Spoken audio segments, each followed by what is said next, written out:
Hey, welcome to another video. Today we're going to talk about how Grogu is back with the Mandalorian. If you have seen the Book of Boba Fett, feel free to watch this video if you want, but you probably don't need to. For those who are new to Star Wars and the Mandalorian and don't really watch any of the other shows, or maybe even haven't even seen any of the other Star Wars movies, I highly recommend you do. But if you haven't, and you're confused why Grogu is now with the Mandalorian, it's because he went back with him in the Book of Boba Fett. So my thoughts about this are that it's a big mistake. I don't know why Lucasfilm would do something like this. I don't know why Disney would choose to do something like this. I think in a storytelling standpoint, they set it up so perfectly at the end of The Mandalorian Season 2, where now you have this split between what was once one, a team, a duo, and now they become solo. And Grogu has gone off to learn Jedi training with Luke, and Mando has gone off to do his own thing. And I think that is what made the end of the season so cool, so great, so climactic, and so emotional. It was the goodbye, Not to mention, of course, Luke coming back in full force properly, the way he always should have been. But it was that goodbye, right?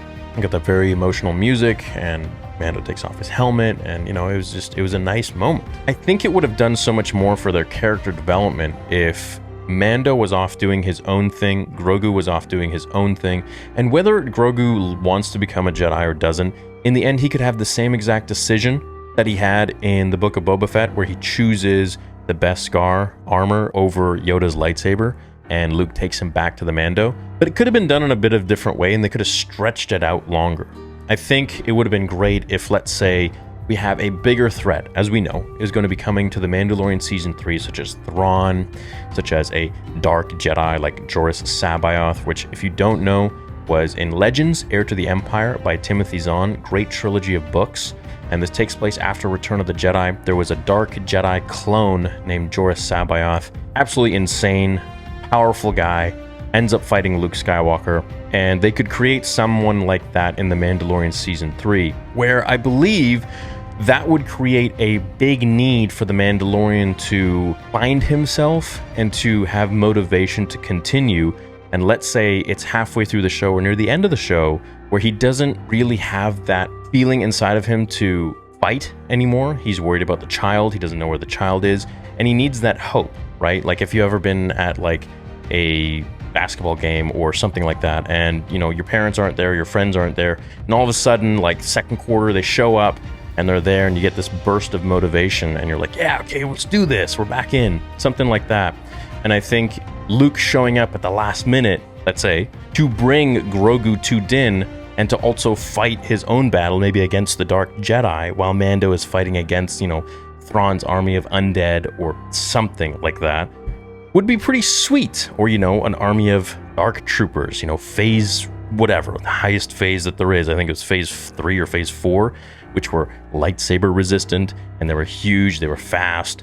I don't think the ones we saw in Mandalorian Season 2 were the final phase, because Luke was just slicing through them like butter, right, with his lightsaber. So I think something like that would be pretty cool, and then we could get like segments and fight moments of, Din doing his own thing, Grogu coming in using the Force and what he's learned from Luke, even though now at the end he chooses to be with Mando, he's still advanced as a Force user. He is a Yoda species at the end of the day. And then Luke is doing his own thing, he's kicking butt, and then we got maybe like Ahsoka comes in, or we got, like Fennec Shand or Boba or whatever, or somebody else who maybe is a new character that comes in with Mando, and they're all doing their own battle on the battlefield. Thrawn comes in, whatever. It could be super sweet. Got ships flying up overhead, maybe, the New Republic flying, helping the boys. Something like that, and I think would be really cool and really climactic, and it could be a really emotional scene at the end. But now this time it's kind of just like, well, okay, maybe they thought people wouldn't be watching The Mandalorian Season 3 as much if Grogu wasn't in it the whole way through. And that's kind of my fear of why they did this. It's that, for ratings. And I understand, but at the end of the day, you want to tell the story. So I don't know why they would choose that ending with Season 2 and then go off and completely change it so quickly. You can change it, but just take a little more time. Let the characters develop a little bit more. And, on their own. And I think that's something that would have been really beneficial to the story, to the arc, the character arc, and everything. Now, moving forwards, I think a final battle scene with all of the Mandalorians, like we saw in the trailer, it seems like they all want to come together and unify all of the different sects, would be cool, the different factions. And if there was a final massive battle, like Carson Teva says, there's something rising, and it's not going to be good. Now, this could be Moff Gideon's people, it could be the First Order, it could be Snoke, it could be a dark rogue Jedi or a dark Force user or something. I'm not going to say Sith, because we don't have any. And if they want to interject one or whatever, they could, but I don't think it would make much sense. It could be a clone of someone, which we know is very difficult to clone Force-sensitive beings. So they could do a lot of different things. We could have a lot of big bads. I don't know necessarily who would be. I do think Bo-Katan is going to be an antagonist in this show. We do know she wants the Darksaber. We do know Mando has it. But if you remember, in the trailer, he didn't have it anywhere. Like, it wasn't on his belt, nothing. So... or in the picture of the poster or anything like that. So it's like, what happened to, where is it? If they wanted it there, it would have been there, So I don't know what's going on with that. So I think she's going to be an antagonist. She's going to want to take the Darksaber. She's going to try to fight him to rule Mandalore, to rule the people. And it's going to be kind of weird because he doesn't care for that and he doesn't want to fight her. But is he going to have to? So she could be like a mini bad guy, and then there will be an overarching bad dude that comes in who's just like monstrous, like a Thanos kind of thing. And I think that's the route they're taking, is they're going a little bit Marvel, and in the end they're going to have everybody meet up, right? Like, we're getting an Ahsoka show, we'll get like, I don't know if we'll get a Luke show, but we could get like a Luke and a Jedi Order kind of thing.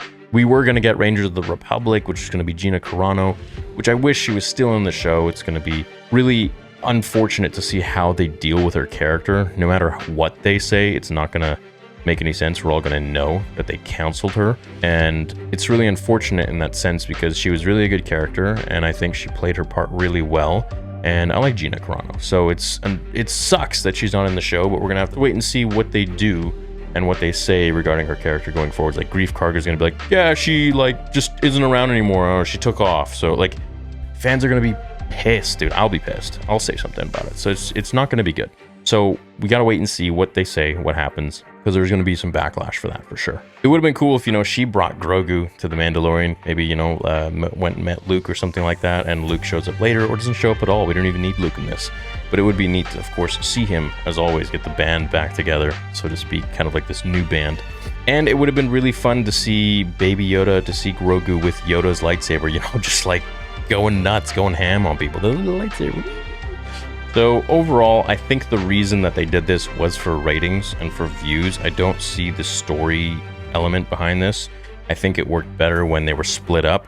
But of course, I would like to hear what you guys think in the comments below. So sound off, let me know, let the community know what your opinion is. Do you think Grogu should have been left with Luke for a longer period of time? Indefinitely? And maybe, when Kylo went to destroy his temple, because it will go into the sequel trilogy, unfortunately, in my opinion, then he would have like gotten in a pod and left or something, or gotten away. Maybe Luke sends him off or something like that. Or he would have met up with Mando later at the end of season 3 of Mandalorian, or halfway through.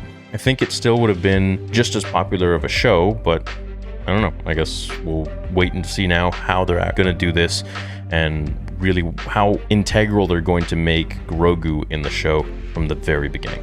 Thanks for watching today's video and my thoughts on it. Hope you have a fantastic rest of your day, and I'll see you all in the next video on Star Wars Theory.